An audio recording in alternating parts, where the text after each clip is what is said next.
इसको guardian of cells, हर cell का एक गार्जियन बना दो। तो गार्जियन कौन है यहाँ पे? हेलो, नहीं, सर्ट्यून तो स्विच को ऑफ कर रहे हैं। सर्ट्यून का जो खुराक है, खाना पीना है, वो क्या है? उसको ये मिला नहीं तो वैसे कंफ्यूज होकर मर जाएगा। और यदि और एनएडी प्लस हमारी बॉडी बनाती है, इसको बोलते हैं निकोटिनामाइड एडेनाइन डाइन्यूक्लियोटाइड बोला जाता है। फुल फॉर्म भूल जाना, लेकिन जिसको काम करना उसको सीखना पड़ेगा। अभी इसको सिखाता हूं कैसे पढ़ा जाएगा, राइट। तो यहां पे समझने का प्रयास है। अब ये कैसे ही आपके सर्ट्यून काम करेंगे देखेंगे। जैसे दिखा लो, आपकी कैलोरी आपकी बॉडी कितनी लेगी, कितनी फैट में कन्वर्ट कर देगी, ये आपका सर्ट्यून 1 यानी SRT1 डिसाइड करता है आपकी बॉडी में, राइट। आप यहां देखना होगा, आपका जो फिजिकल एक्सरसाइज करते हैं तो एक्सरसाइज सर्ट्यून 1 और 3 को एक्टिवेट करता है। यानी आप सिर्फ जिम जाना शुरू कर दो, योगा शुरू कर दो, आपकी बुढ़ापा स्लो हो जाती है तुरंत। क्यों? आपको फिजिकल एक्सरसाइज आपके 2 सर्ट्यून को कंट्रोल करती है, सर्ट्यून 1 को भी और 3 को भी। सर्ट्यून 1 क्या करता है? आपकी बॉडी के कैलोरी को इस्तेमाल करने में और साथ में आपको डाइट से जो फंक्शन हुए उसको यूज करने में सर्ट्यून 1 जिम्मेदार है। तो यदि आपको कोई सप्लीमेंट नहीं खाना, बस एक्सरसाइज शुरू कर दो, 2 सर्ट्यून को तो वही कंट्रोल कर देगा, आपके 1 और 3 को, एक से 7 में से, राइट। अब यहां देखेंगे, ये सातों के सातों सर्ट्यून डिपेंडेंट किस पे है? आपको फंक्शन की बात करूं तो मैंने क्या बोला आपको? एनएडी प्लस पे। अब एनएडी प्लस का देखो फुल फॉर्म क्या, पहले पढ़ देते हैं। हालांकि जिसको काम करना हो जरूर याद रखेगा। मैंने कहा कि संस्कृत जैसे श्लोक होते हैं कि बड़े शब्दों को छोटे पार्ट में तोड़ के याद किया जाता है। मुझे भी शुरू में याद नहीं हो रहा, फिर मुझे संस्कृत में फॉर्मूला याद आ गया। इसको बोलते हैं निकोटिनामाइड। इसको 3 पार्ट में, निको पढ़ो पहले, निकोटिनामाइड, सिंपल शब्द में। इसको मैं दोबारा फिर करता हूं, दिखाता हूं। इसको ऐसे हम पढ़ेंगे, 3 पार्ट तोड़ते हैं इसको, बड़े शब्द को। निकोटिनामाइड, निकोटिनामाइड, एडेनाइन, फिर डाई रखो इसको, डाई न्यूक्लियोटाइड। ये 3 शब्द उठा लेते हैं, डाई न्यूक्लियोटाइड। यदि आप काम कर रहे हैं, आप एनएडी प्लस पूछें, किसी ने बोल दिया गलती इसका फुल फॉर्म बताओ ये क्या होता है, तो आप कंफ्यूज नहीं होना है, क्योंकि हम काम कर रहे हैं तो हमें याद रखना है। कस्टमर को याद रखने की जरूरत नहीं है, बट यदि हम काम करने वाले हैं तो मेरा ऐसा मानना है कि फुल फॉर्म याद हो, जो सबसे बेसिक है, तो अच्छा रहेगा।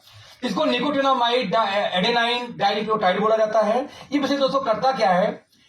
ये सबसे इंपॉर्टेंट मॉलिक्यूल है हमारी बॉडी का। हर व्यक्ति के शरीर में ये अपने आप बॉडी प्रोड्यूस करती है, जिसके बिना जिंदगी में कोई भी व्यक्ति जिंदा रह ही नहीं सकता। आपके जीवन में हर व्यक्ति की बॉडी में एनएडी प्लस पाई जाती है। लेकिन ये कैसे बनती है, ध्यान देंगे। 65% आपके एनएडी प्लस 30 से 70 साल में जाते जाते मर जाती, खत्म हो जाती, बॉडी से कम हो जाती है। यानी 30 साल की एज होते होते आपकी बॉडी में एनएडी प्लस नाम का ये जो मॉलिक्यूल है, जो आपका खुराक है बोलूं, ये बनना स्लो हो जाती, बॉडी बनाना कम कर देती है। और जब बॉडी बनाना कम कर देती है तो आपकी एजिंग, बुढ़ापा, क्योंकि यही लोग आपको जवान लगते हैं, ये आपको स्किन में अच्छा दिखाते हैं, आपकी आंख की रोशनी, आपका बाल झड़ना, बाल का पकना, आपका सेक्सुअली पावर, आपका स्टेमिना, सब कुछ डिपेंड होता है इसी जीन्स के ऊपर में। तो क्योंकि 30 साल के बाद जब बॉडी में एनएडी प्लस गिरता है तो आपको सारी समस्याएं, जैसे कई बार आपने देखा होगा कि किसी भी व्यक्ति को शुगर है या आंख की कोई समस्या, कोई रोग है, मान लो खानदान में, बोलते बच्चे को भी होगा, तो बच्चे को पैदा होते ही क्यों नहीं हो गया भाई साहब? 30 साल बाद शुगर क्यों हुआ? मान लो पिताजी को शुगर था, मुझे भी होना था, तो पैदा होते ही होना चाहिए था फिर तो ना, 30 साल बाद क्यों हुआ? क्योंकि उसके पहले आपकी बॉडी में एनएडी प्लस इतना बनता है, बॉडी इतनी सारे जीन्स आपके मजबूत हैं कि उस स्विच को ऑफ रखते हैं। जैसे उनको सप्लाई कम गई, सप्लाई कम जाते ही वो क्या होते हैं, अपने कमजोर स्विच को ऑन कर देते हैं। आपको शुगर, बाल झड़ना, आंख की रोशनी, पकना, खानदानी बीमारी, ये सर्टेन एज के बाद शुरू होता है, पैदा होते नहीं आता जल्दी लेकर के, राइट। तो जैसे समझेंगे, यही वजह कि 30 साल के बाद जब ऐसा होता है तो जैसे इसको हम एग्जाम्पल से भी समझते हैं, जो विद्वान हमेशा समझाते भी हैं। मान लो अभी यहाँ पे लाइट है तो यहाँ पे एसी चल रहा है, यहाँ पे प्रोजेक्टर चल रही है, सारी लाइटें जली हुई हैं, सब कुछ एसी पंखा सब चल रहा है, राइट। अभी लाइट कट जाए यहाँ पे तो क्या एसी चलेगी? नहीं चलेगी।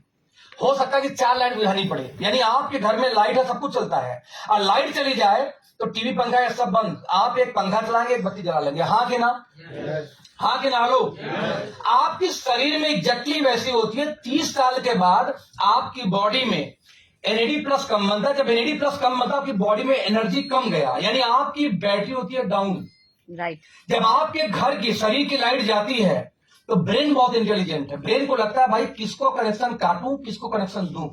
ये जानता है कि हार्ट, लीवर, किडनी का ब्रेन का कनेक्शन नहीं काट सकते, उसको सप्लाई प्रॉपर्टी निपट जाओगा, एक भी ऑर्गन फेल में दिक्कत हो जाएगी। राइट। तो ब्रेन क्या करता है कि सप्लाई काटता है पहले बालों का, क्योंकि बाल के बिना आदमी जिंदा रह सकता है। तो बाल झड़ना शुरू हो जाएगा, आपका बाल पकना शुरू हो जाएगा। राइट। आपकी आंख की रोशनी बिना भी काम चलेगा, तो आपकी रोशनी कमजोर होनी शुरू हो जाती है। राइट। आप देखोगे सेक्सुअल पावर ना हो तो भी चलेगा, तो वो पावर वीक होनी शुरू हो जाती है। तो हर वो समस्या शुरू हो जाती है 30 साल के बाद, यानी आपकी बॉडी एक्चुअली इन्वर्टर पे आ चुकी है, सिंपल शब्दों में। तो जब लाइट पे एसी पंखा बंद, लाइट दोबारा आ जाए, फिर से एसी पंखा चालू हो सकता है कि नहीं चल सकता है? तब आप तो 30 साल के गए तो आपकी बॉडी आई बैटरी इन्वर्टर पे आ चुकी है। अब इन्वर्टर से फिर से लाइट लानी है, वो लाइट लाने के लिए चाहिए एनएडी प्लस एक्चुअली, क्योंकि आपकी बॉडी में एनएडी प्लस का प्रोडक्शन बंद हो गया। सवाल यहां पे था कि एनएडी प्लस का इस्तेमाल होता है, इसको समझते हैं थोड़ा सा और कायदे से। दोस्त, एक साइंटिस्ट हुए doctor David Sinclair. Doctor David Sinclair